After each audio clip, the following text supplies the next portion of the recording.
On the day of the ceremony, Emily was nowhere to be found. I attempted to reach her, but a man answered the call instead. "Emily is in the shower. What do you need her for?" Without waiting for a response, I ended the call. 5 years had elapsed, and the system notified me that my dedication mission was fulfilled. With a sense of relief, I began packing my belongings to depart. Emily, her eyes swollen from crying, pleaded, "Don't you love me? Let's give it another try." I couldn't help but laugh. Start over? Even a pet would disapprove. For the past 5 years, I had been Emily's devoted admirer. Perhaps it stemmed from sympathy, but she had agreed to marry me. Yet, on the wedding day, she failed to appear. The host of the event pulled me aside. "Mr. Park, why hasn't Miss Lee arrived yet? The bride is missing on her own wedding day. How should we proceed?" The venue and the entire ceremony were Emily's choices. She had mentioned that her parents had divorced early and that she wasn't close to her relatives. Consequently, she wanted only my family and friends present. She also insisted that she was a strong woman who didn't want to be persuaded into drinking or pressured to start a family. She had requested that my parents remain silent, and I had complied. I had invested considerable time preparing for this day, coordinating with my family and acquaintances. Despite all this, she treated everything lightly, seemingly determined to humiliate me. I bowed and apologized to the host, slipping him a pack of cigarettes. "I'm truly sorry. I'll try to reach her." I hurried backstage and dialed her number once more, but a man answered, repeating, "Emily's in the shower. What do you need her for?" On our wedding day, Emily was showering at another man's place. The thought infuriated me more with each passing moment. Clenching my fists, I struggled to keep my anger in check. "I'm Daniel," I introduced myself. "Please connect me with Emily." After a brief pause, Emily's weary voice responded, "What's up? It's our wedding day and you didn't show up." She laughed heartlessly. "Wedding? I was just kidding a few days ago. You actually took it seriously." I restrained my emotions, attempting to reason with her. "But you agreed, and my parents, family, friends, and even the host are all here. We can't cancel just because you say it was a joke." "Daniel, stop being absurd. Marriage isn't a joke," she retorted impatiently. "Who's being absurd here?" I suppressed my anger. "At least show up for appearances." Her patience was wearing thin, her tone sharp.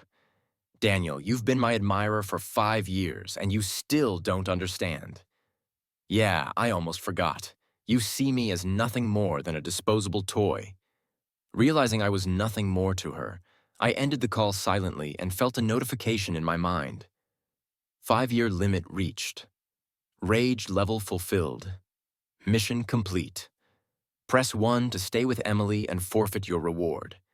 Press 2 to leave Emily and claim your reward. I didn't hesitate and pressed 2, choosing to leave her behind. When Emily returned home after having her fun, I had already moved out. She called my name a few times, and upon realizing I wasn't there, she stood still before angrily throwing her purse onto the sofa and calling me again. "Daniel, what is this supposed to mean? You just missed the wedding. Is it really that big of a deal?" Her voice was filled with disdain and irritation. "I've already handled the wedding. You're right. Marriage isn't child's play, so I've canceled it." After a moment of silence, she asked, "Are you mad at me?" "No, I just don't think it's worth it anymore." I glanced at the black card with unlimited credit, the reward from the system, and responded calmly, "Emily, I've moved on. I have a long life ahead, and I don't want to keep revolving around you." "Have you been drinking?" I had only taken a few sips and was completely sober. "Where are you? I'll come and pick you up." In the 5 years we knew each other, I had never heard Emily say she would pick me up and bring me home. Our home had never truly been a sanctuary, just a place to rest. I remembered when she was drunk at a bar, and I offered to take her home. She laughed, calling me her dog, but then wrapped her arm around my neck, catching me off guard. "Daniel, bark for me, will you?" I didn't respond, but she leaned in and kissed me. "You must always be my dog.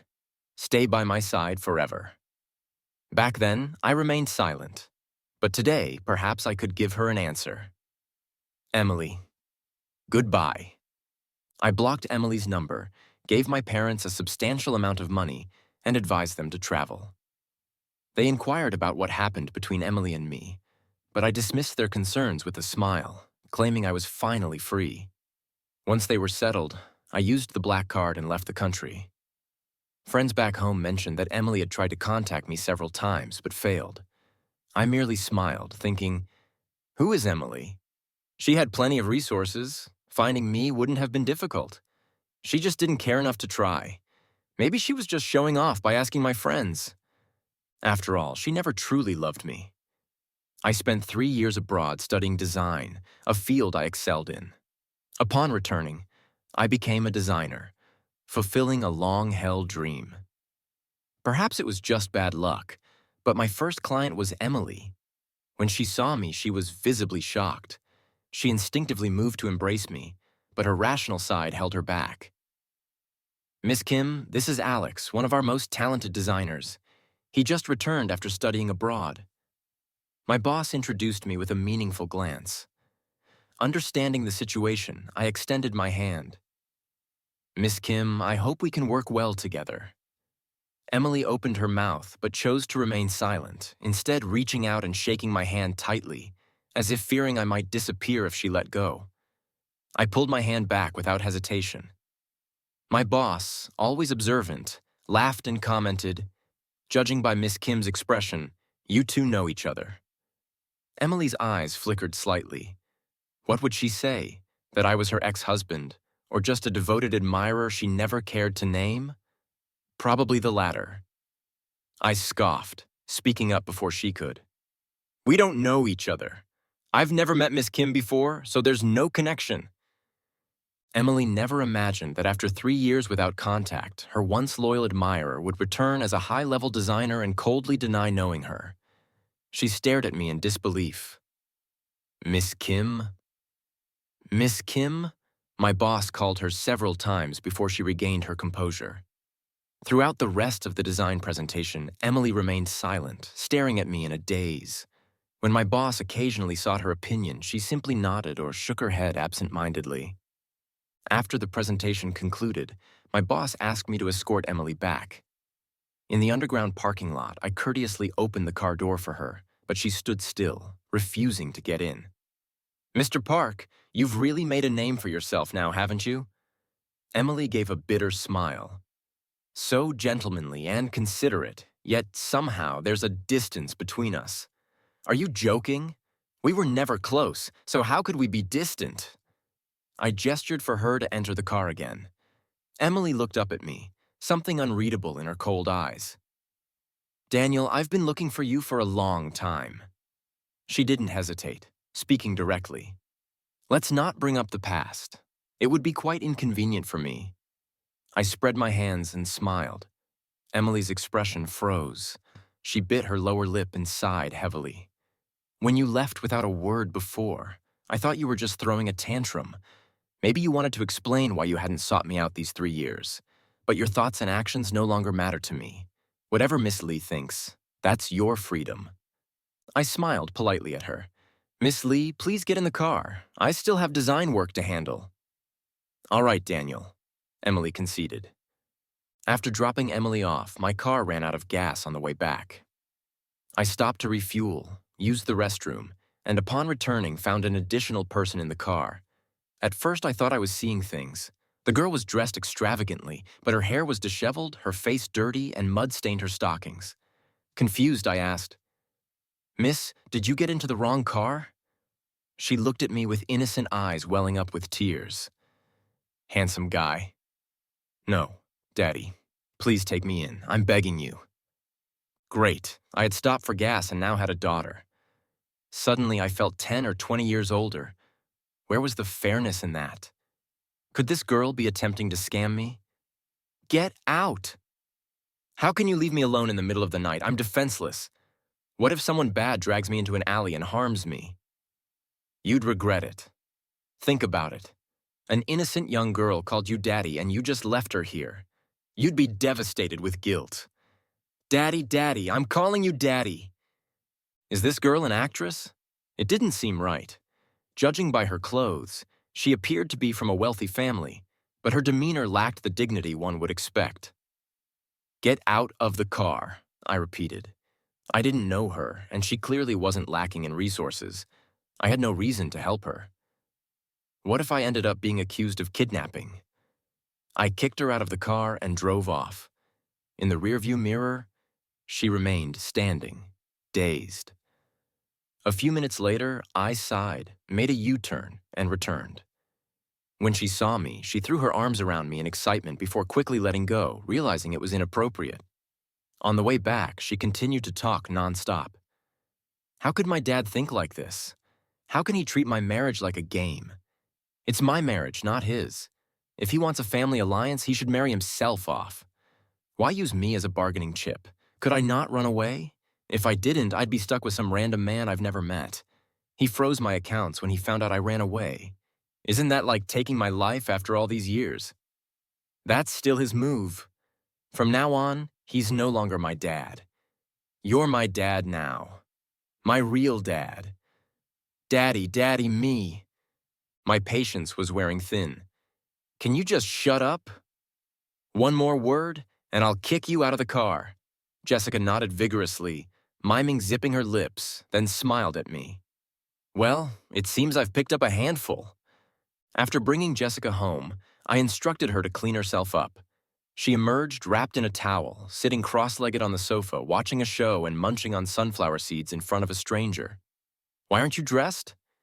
I quickly turned around and handed her a long coat.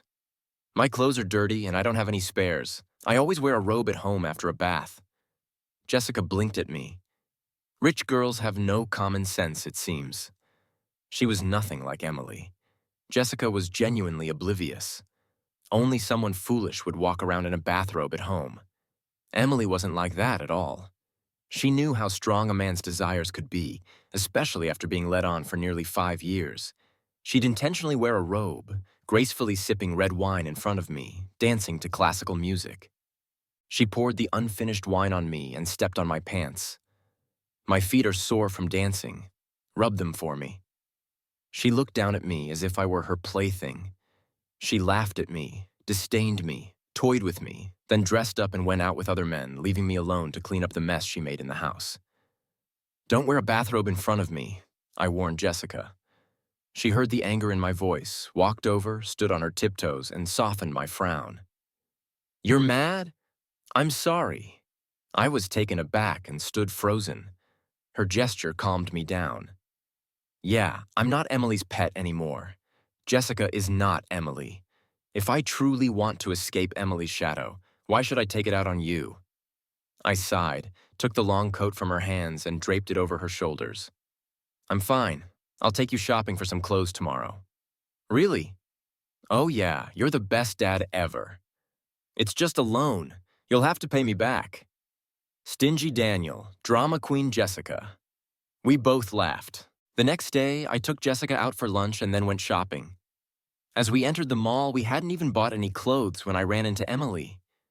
She was holding hands with a man walking beside her, whose style was similar to mine, and his face bore a slight resemblance. He was talking animatedly while Emily remained silent, her expression indifferent. The man seemed to have something going for him. Emily had been involved with countless men, whether with me or others. She always took a superior, manipulative stance. Men were mere tools for her pleasure, yet she was holding hands with this man, communicating as equals. Even in dating, no one else had managed that. Upon noticing me, Emily hurriedly let go of the man's hand. She approached me, her eyes full of surprise, but upon seeing Jessica, her expression instantly turned disappointed. What a coincidence! Emily forced a bitter smile and then pointed to the man beside her. Ah, he's just a friend. Don't misunderstand. Misunderstand? Misunderstand what? She was just shopping, holding hands with a guy. Whether he was her friend or lover didn't matter to me. What was there to misunderstand? Jessica sensed the awkward atmosphere and gave a sly smile, wrapping her arms around mine teasingly. You said yesterday that you'd only ever love me. Now you're staring at another woman. Am I not good enough for you? Is it because my chest isn't as big as hers? Or my body not as soft? Daniel, you're such a jerk. Emily and I both stared in shock. Are you seeing someone? Emily asked. Yeah, I'm his girlfriend. Who are you? Jessica answered before I could. I'm his fiancée. Emily spoke without hesitation.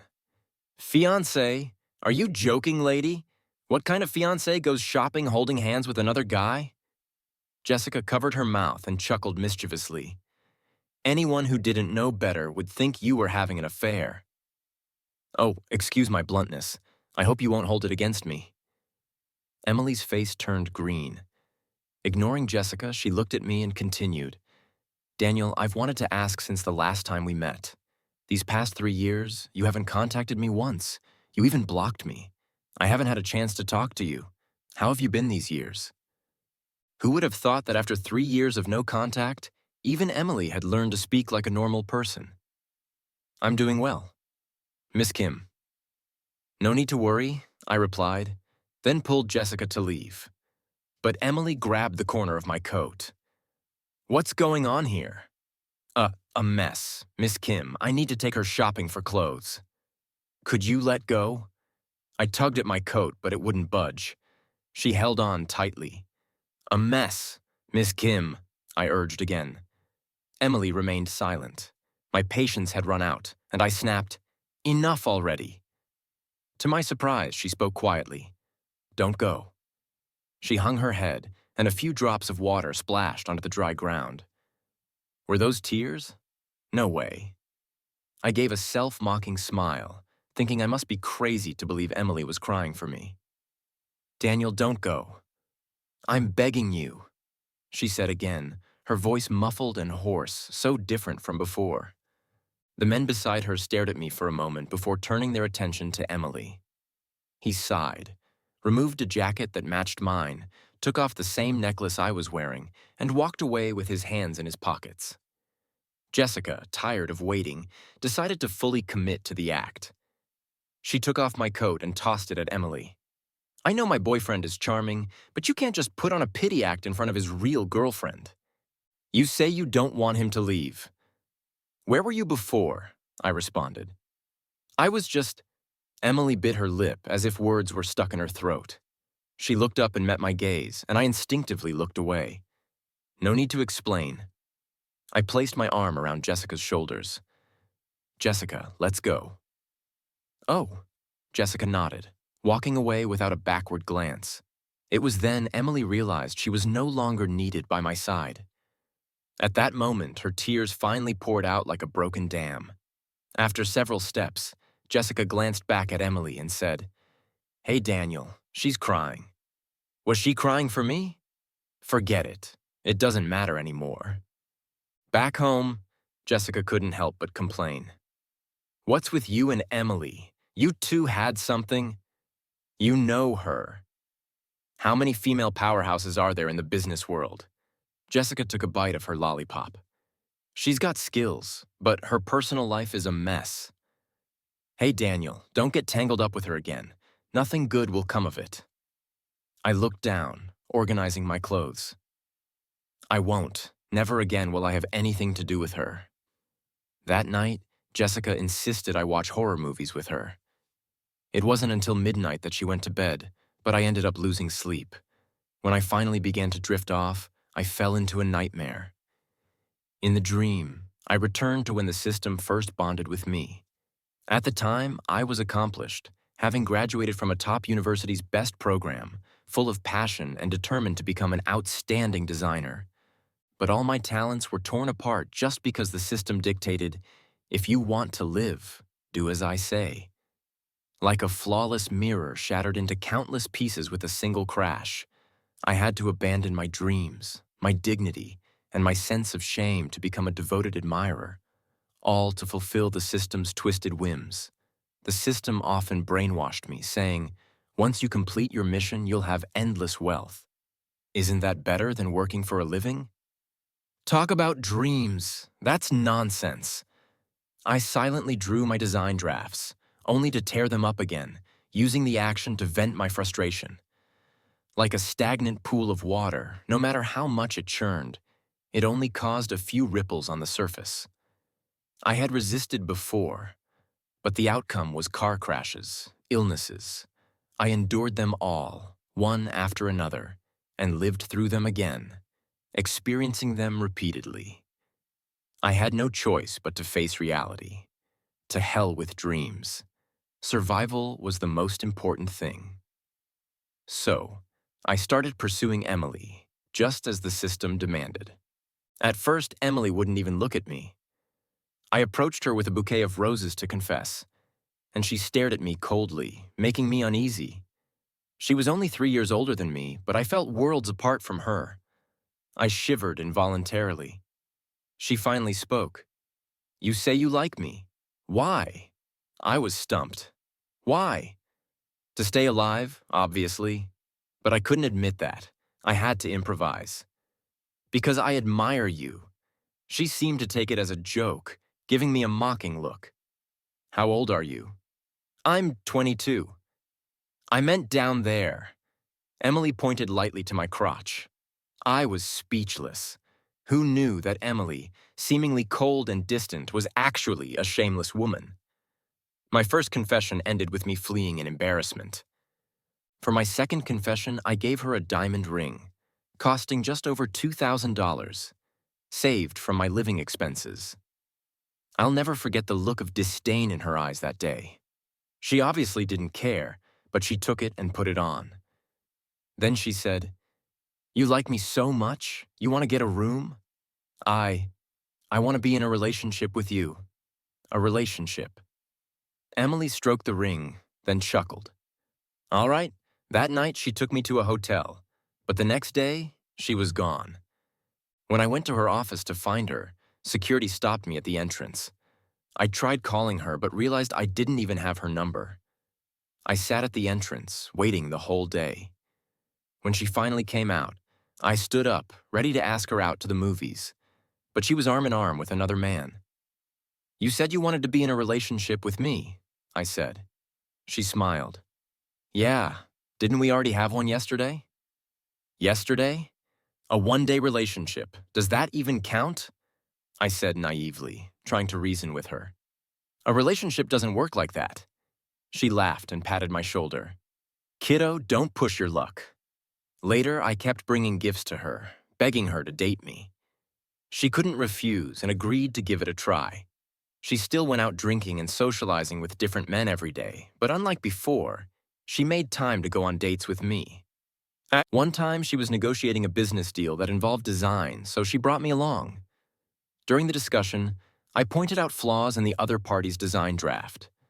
They became furious, insulting me as a wet-behind-the-ears amateur, and said if I was making money by selling my body, I should just stay a pretty face and stop causing trouble. For the first time, Emily lost her temper in front of everyone. She ordered security to remove them, vowing never to work with them again. She picked up the draft I'd corrected and said, "Your ideas are good, Daniel. You're very talented." See how ironic that was. The person I had to become a devoted admirer for was acknowledging my talent. I felt a wave of bitterness and helplessness. She frowned and asked, "What's wrong?" I shook my head. "Nothing." She smiled and kissed me. "You're talented. You're not just a pretty face, and you're not making money by selling yourself either," Emily added, showing me the ring I'd bought her during my confession. "Look, aren't we in a relationship?" I can still remember what Emily said to me back then. For a while, I even thought that staying by her side like this wouldn't be so bad. She understood my thoughts and ambitions. Maybe I'd been prejudiced against her before. Perhaps she was actually a good person.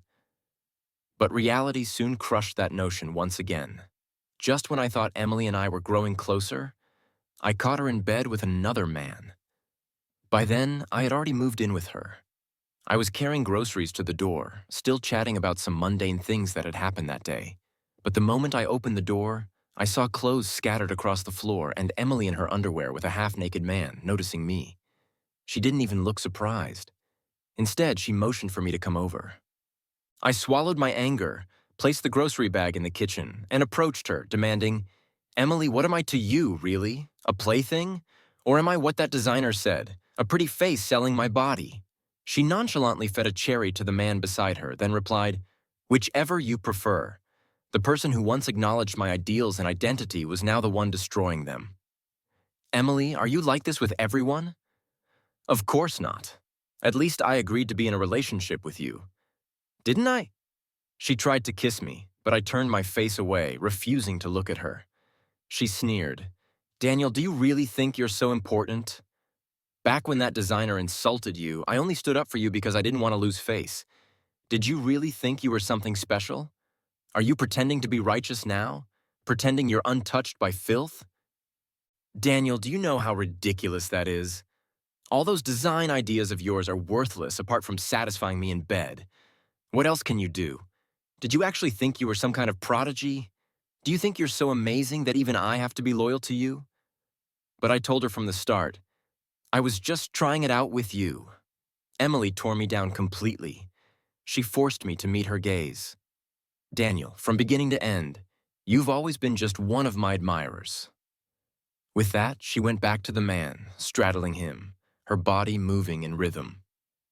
Even while kissing him, she glanced at me from time to time, as if to challenge me. The men, unbothered by my presence, tore open a condom wrapper and put it on. Emily stroked him, then looked at me. Well, are you going to keep watching? Once again, I fled in embarrassment. I felt awful, my stomach churning. I wanted to vomit like a fish out of water dying in a familiar environment. There was nowhere to escape, nowhere to hide. I couldn't breathe. Daniel, wake up. Hey, wake up. In a daze, I heard someone calling my name. I groggily opened my eyes to see Jessica straddling me, yanking on my collar, and slapping my face without mercy. I rubbed my temples, bewildered, and sat up. What are you doing? I pushed Jessica away. Jessica, her hands on her hips, fumed at me. I should be asking you. You were crying and screaming in your sleep, making such a racket. I thought you were possessed. Did I talk in my sleep? I turned on the lamp beside me. What did I say? Well, Jessica scratched her head and looked away. Seems like it was something embarrassing, probably about Emily. I got it. I got up, went to the kitchen, and downed a glass of water. Only then did I notice Jessica was dressed rather skimpy. I couldn't help but get angry, pointing at her. How many times do I have to tell you, dress properly in my house? Do you want me to kick you out? Oh, come on, it's bedtime. Who cares about all that? Jessica giggled, grabbing my arm. Do you want me to kick you out? Oh, come on, it's bedtime. Who cares about all that? Seeing I wasn't responding, she continued to try her luck. Daniel, brother he, appa, daddy. I shook her off. Are you this casual with everyone? Jessica froze. The air around us seemed to solidify. I regretted saying it as soon as I did. Probably because of everything with Emily, I had developed a psychological shadow, making me overly sensitive. I just wanted to remind Jessica to dress properly, to be wary of men. But it came out wrong. I sighed. Jessica, just go. She said nothing, turning and leaving. Makes sense. She should just leave without a word. I'm already used to it. It's fine. Being alone at home isn't so bad. I've always been alone before, haven't I? I placed the cup on the table and went back to bed. Just as I was about to turn off the lamp, Jessica appeared at the bedroom door. She'd put on a thick, long coat over her skimpy pajamas, covering everything tightly, just as I'd told her before. Daniel, Jessica. I rubbed my eyes. You didn't leave. Did you forget something? She still didn't reply. Instead, she walked over, climbed onto my bed, straddled me, and gently held my face, kissing me deeply. I wanted to push her away. I should have pushed her away, but I didn't. Maybe it was the nightmare messing with my head. Maybe, just like Emily said, I'm a complete idiot. Maybe I really am useless. I couldn't even muster the strength to push a frail girl away. She kissed me for a good 2 minutes, then placed a light kiss on my forehead. She ruffled my hair. Daniel, don't be sad. Okay. How did she know I was sad? Just a few minutes ago, I was yelling at her. At worst, she might have thought I was angry. Right. Why did she think I was sad? I don't know what Emily did to you or what happened between you two. But Daniel, it's all in the past now. She pressed her forehead against mine. It's all right. The nightmares will end, and you'll shine. It's okay. It's okay, she said softly, patting my back like she was comforting a hurt child. That night, I slept surprisingly well. The next day, I attended a gala. Unluckily, Emily was there, and so was the senior designer who had previously insulted me, saying I was just a pretty face selling my body. He recognized me immediately. Hey, the dog's back. Where's your owner? He looked down on me, clinking his glass against mine. Been to quite a few events like this with Emily. Ah, and you still say you're not a pretty face. Do you think you could attend an event like this on your own? He was deliberately loud, and soon everyone gathered around to watch the scene. Laughter followed, mocking laughter, scorn, and ridicule. I presented my invitation. Mr. Lee, please open your eyes and take a good look. Don't underestimate people. He snorted, rolling his eyes. Still, it's all thanks to Emily. One invitation per person, all invited for their capabilities. I wasn't brought in by someone else. I walked in here step by step with this invitation. I emphasized. Mr. Lee, I've shown you my invitation, yet you still assume I got in through connections. Such pettiness and narrow-mindedness are truly unparalleled. In some ways, I suppose that is unique, especially at an event like this. Sam dared not retaliate and slunk away to the restroom. But that didn't stop the rumors. People started pointing at me, whispering among themselves. Daniel, maybe you should leave for now. Staying here will just make things worse. Emily said, all of this came from you, didn't it? I sipped my wine calmly. A mess, Miss Kim. It's too late to play the good person now, don't you think? My boss, standing nearby, angrily grabbed my glass. Daniel, is that how you talk to Miss Kim? Miss Kim, haven't you caused enough trouble? Everyone's eyes turned toward me once again. I had become the target of everyone's ire. Some called me shameless for relying on connections to join high society. Others said I was arrogant, ungrateful to the person who brought me into the circle. But everything I had earned with my own hands, step by step. What did it have to do with Emily? How was I shameless? How was I arrogant? How was I ungrateful? Their filthy words were drowning me. Then the host appeared, shouting, "Who's making things difficult for my guest?" The old man appeared before everyone, leaning on a cane. Following behind him was a quirky young girl. It was Jessica. Old man Lee's stern gaze silenced everyone. Jessica peeked out from behind him, waving at me. Emily saw it all. Her face darkened as she silently drank her wine. Mr. Park is my guest. When I went through a lot of trouble to bring him back from overseas, and you dare insult him, he said, walking over to my boss, Watson's founder, who worked as my assistant. And you dare yell at him, old Ming. Do you really not want to be in this industry anymore? Hearing the old man's words, my boss was stunned, staring at me in disbelief, and the others were equally shocked. After a moment, my boss muttered, Watson's founder, Watson Design, Daniel. No, Mr. E, you never mentioned that when you joined us. No way. Someone like me would never have dared hire you. I was so blind, so blind. Emily was just as stunned, her eyes finally showing something other than contempt, an emotion she couldn't quite put into words. Holy crap. Daniel, you're Watson's founder, Jessica whispered. Isn't that even more impressive than my grandfather? I guess I've really hit the jackpot. I smiled at her. Enough chatter. You talkative pest. Facing the crowd, I said confidently, I'd like to take this opportunity to introduce myself. Tonight's gala was co-hosted by Mr. Lee and myself. Many of you may be somewhat familiar with the brand I founded, so I'll keep it brief. Watson's audience has primarily been overseas, but now I'm relocating it back home and will be working in partnership with Lee Corporation. I also look forward to collaborating with other companies. The room fell silent. All the whispers and speculation had vanished. After the gala, Jessica stuck to me like glue. Wow, you're like a giant among men. Talk like a normal person. Jessica giggled. Daniel, I really like you. I shook my head, amused. What goes on in your mind every day, I wonder?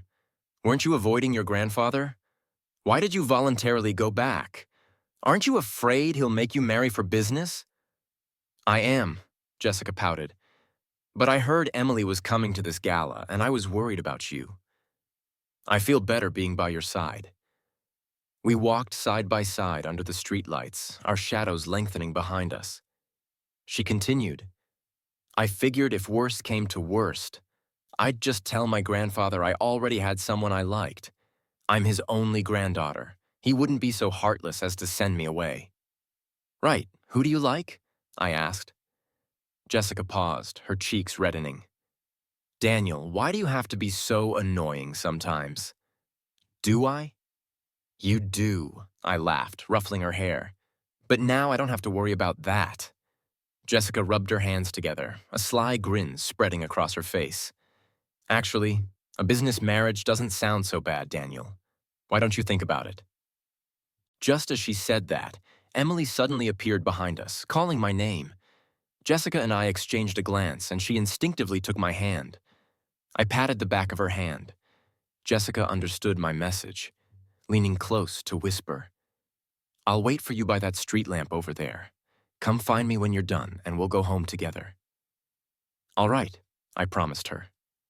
Once Jessica had walked away, Emily finally dared to approach me.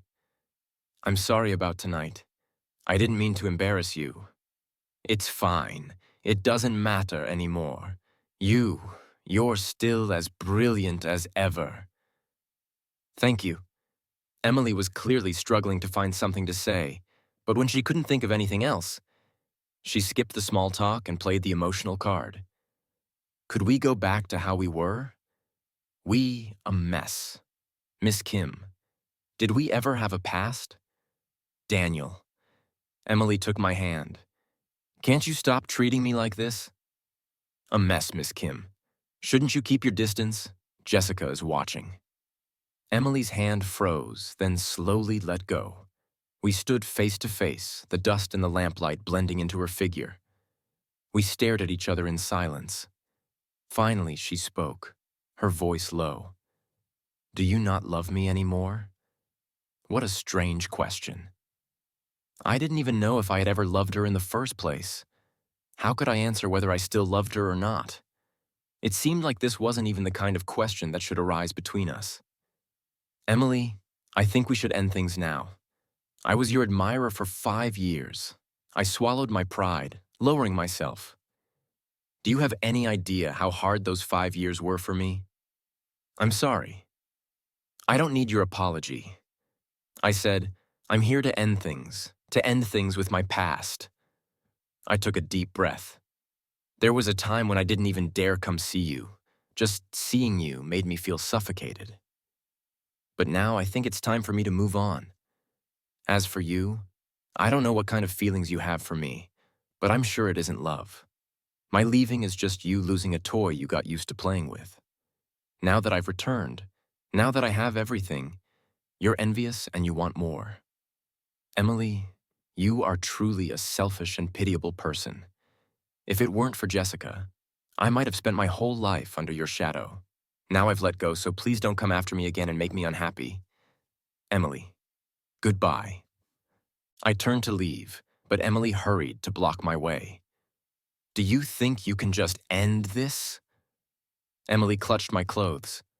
Daniel, you were the one who confessed to me first, who approached me first, and now you want to leave me behind, living in the past. It's true that I was wrong to pursue you, but were the things you did to me any better? We're equally bad. No, we can't just end it like this. Emily became emotional, her eyes red as she begged me. Didn't you like me before? Let's start over, please. She humbled herself for the sake of a mere plaything. It must have been difficult for her. Start over? Even a pet would shake its head. I've said this long ago. We never had a start. I strode away toward Jessica, not giving Emily the slightest chance to hold me back. On the way home, Jessica clung tightly to my hand. Let me tell you, I was so scared when Emily grabbed your hand earlier. What were you afraid of? I was afraid she'd take you away. She won't. I know. I trust you. That's why I stood there waiting, not making a fuss, quietly waiting for you. With that, Jessica snuggled up to me. What are you doing? Are you a cat? No, you have no romance in you.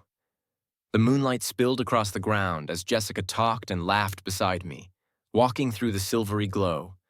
Time felt still and serene. From Emily's perspective, today a boy confessed to me. He approached with a bouquet of roses, smiling as he handed them to me, saying he liked me. I was delighted, but it seemed he didn't recognize me. He thought that the day he confessed was our first meeting, but in reality, our first encounter was long before that day. I had always excelled in my studies, but everyone around me said that as a girl I'd never amount to much. My parents died young, and only my grandmother raised me by collecting trash. Neighbors talked endlessly about me, their gossip like sharp blades piercing my heart. But fortunately, I was determined. I skipped grades and got into the best high school in the city. I worked hard for 3 years, but I still couldn't shake off the heavy weight that seemed to crush me. In my senior year, the weather was unusually hot, the cicadas screeching deafeningly. I went up to the rooftop to catch some air and happened to meet a boy from the middle school section. Our school's middle and high schools were on the same campus. Are you here to watch the clouds too? He asked. Clouds? Yeah, all kinds of clouds. What do you think it would be like to wear them as clothes? Do you like designing? Yeah. Are you from the high school? No one really comes here. Are you here to jump because of stress? What? Just kidding. He looked up, raising his hand to block the sun. What do you want to do in the future? Why ask that? Because you're in high school. You must have some dreams. Right, I do. My grandma says there's no future in the countryside. I need to work hard in the big city so people won't look down on me. I want to be my own boss. Oh, you could do it? Why do you say that? Just a feeling. You definitely can. I stared at the man standing before me now, holding the roses and confessing. Had he really not recognized me yet? I stared at him until he started to feel uncomfortable. Then I looked away. I guess he really had forgotten me. I could see right away that he wasn't being truthful. I was just a stranger now. To say he liked me, if it wasn't love at first sight, then he must have had another motive. What was his motive? Money, fame, and what about the dreams he once spoke of? I accepted his flowers but didn't respond to his confession. Instead, I jokingly flirted with him. As expected, he ran away, scared. I hummed a tune as I returned home, placing the roses in a vase. They smelled so sweet. What a shame the person who gave them wasn't quite the same as before. When Daniel confessed to me for the second time, he gave me a ring. The style was so outdated that even the old ladies in my neighborhood wouldn't wear it. But it was something he bought with money saved through frugality. And I really liked it. I agreed to try dating him. I brought him to a hotel, deliberately telling him I was going to take a shower and asking him to wait on the bed. His face turned completely red. He was really so cute. The next day, he came to see me. I was overjoyed and wanted to meet him. But I overheard someone say that he was only clinging to me for my money. I wasn't too worried if he wanted money. I'd give it to him. But then I heard someone else say that Daniel already had a girlfriend. I began to hesitate. Was he just playing with my feelings? I reshaped myself into a frivolous and loose character and drove Daniel away. Later, I found out it was just a misunderstanding, and I took Daniel back, agreeing to be in a relationship. I knew Daniel didn't love me, so I kept my distance. He didn't understand my feelings, and I didn't understand his. There was always an unbridgeable gap between us. Once, during a business meeting, Daniel pointed out flaws in the design draft. His talent was evident, and I grew increasingly uneasy. If he was only with me for money, Then once his talent shone through, once he was adored by many, once he no longer lacked money and no longer needed me, what would happen to me? I was selfish. I would rather Daniel stay by my side as a nobody than have him leave me. I denied his talent, belittled him, humiliated him, and broke him down. He didn't need to do anything. He just needed to stay by my side as a pretty face. I wrapped myself up in layers, becoming less and less like myself. I acted like a lunatic, even bringing other men to our home, making Daniel watch me kiss them. I wanted him to think that I wasn't dependent on him, that he should cherish me more. But it was so disgusting. I hated myself for it. Kissing others was disgusting too. Daniel proposed to me. I was thrilled for a long time. I pretended to be reserved, saying I'd give him an answer in a couple of days. But when I was ready to say yes, I saw him with another woman. Were they asking for directions, greeting each other, or was it a date? It was so frustrating. I didn't want to say yes anymore. If I agreed now, would he stop cherishing me? At the very least, I couldn't let him think I was someone he could easily get just by pursuing a bit. Once again, I turned him down, acting flirtatiously.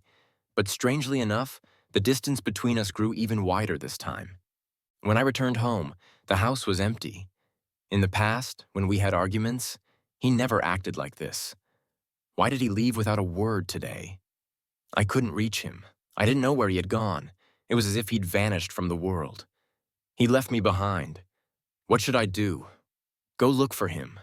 But there were so many things at the company waiting to be dealt with. Should I just let it be? Maybe he was just throwing a tantrum. We completely lost touch for 3 years. When we met again, he was already a high-level designer. In the end, he had reached that shining stage. His brilliance would be known to everyone. He would have more admirers and suitors. He would be surrounded by people, his path filled with flowers. He stood in the spotlight, and I was far, far away from him. How ridiculous. I was both happy for his success and terrified by his talent. How could I be so conflicted? As I expected, there was another girl by his side, younger than me, prettier than me, and most importantly, purer than me. I envied her. So simple, so pure, while I had crawled through the rotten world, tainted beyond repair. But I wasn't willing to let go. How could I let the love I had nurtured for so long be easily taken by someone else? I humbled myself and went to find Daniel, begging him, could we start over? He refused without a moment's hesitation. Maybe in his heart, there was never any love between us in the first place. So how could we talk about starting over? It was really a huge joke. I watched as he slowly walked away. I stood under the lights, and Jessica also stood under the lights as Daniel walked toward her without looking back. In the end, I was still all alone.